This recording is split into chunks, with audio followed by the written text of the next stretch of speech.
Sheddington. Hello, I'm Chris Manning and this is Sheddington, where we meet, make and mend things together. And this is Mark, who's our DIY lead. Thank you, Chris. Hello. Right, so here we are in Sheddington's workshop, where people bring things that need mending, fixing, full of tools and etc. And here we have a three-legged stool somebody's brought in, where the legs are falling off, so these need to be glued back in. Next to it we've got one of these cheapish looking electric fires. Also that has a leg falling off of it, so that's something that needs fixing. If we walk back up this way, we have a very nice Axminster lathe. This came from Heston Community School, together with the pillar drill you see in the background. And then looking behind, a toolkit.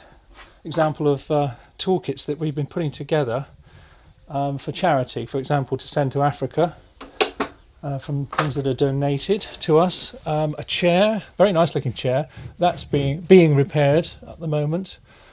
And then you'll notice the workshop is quite small, so the plan is to expand into the second garage and get a much bigger space. Sheddington's affiliated to the UK Men's Shed Association, but like a lot of sheds, men and women are welcome. We're based here in the grounds of St. Mark's Community Hub, but we're not religious, we're a secular non-profit charity. We've had a look at the workshop, we're here in the community garden and we have a community hall as well. But the most important element is the people who come and join us here. At the moment we can't use the workshop as we'd like, but we're continuing to meet virtually. Hi, Sally. Hi, Hi, Sally. Good morning. But more of that in a moment.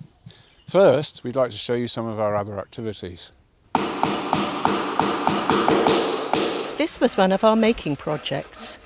We were asked by a student at the Hampton Court Palace Royal School of Needlework if we could make a trestle table to support her work frame. We found a design, bought the materials, and several of us worked together to make it. Our finished trestle had some improvements on the original design, which made it more stable.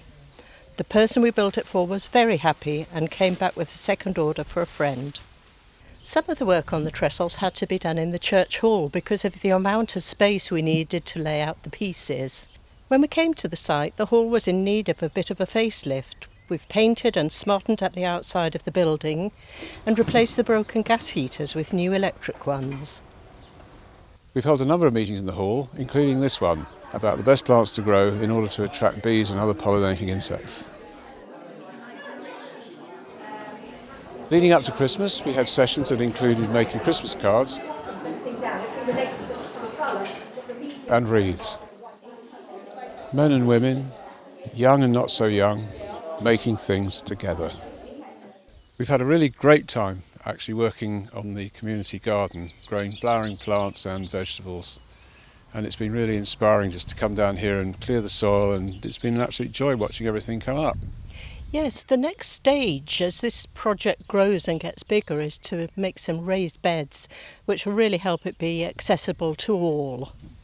Earlier I mentioned virtual meetings. We've had a range of different meetings on health and psychology and keeping well, and it's been fascinating just sharing each other's ideas and each other's knowledge and skills. And we continue to carry that on, we've decided, after the lockdown's finished. If you'd like to find out more about Sheddington, please visit our website, where you'll find all the details you need to know about when we have our physical meetings and our virtual ones. And we look forward to seeing you.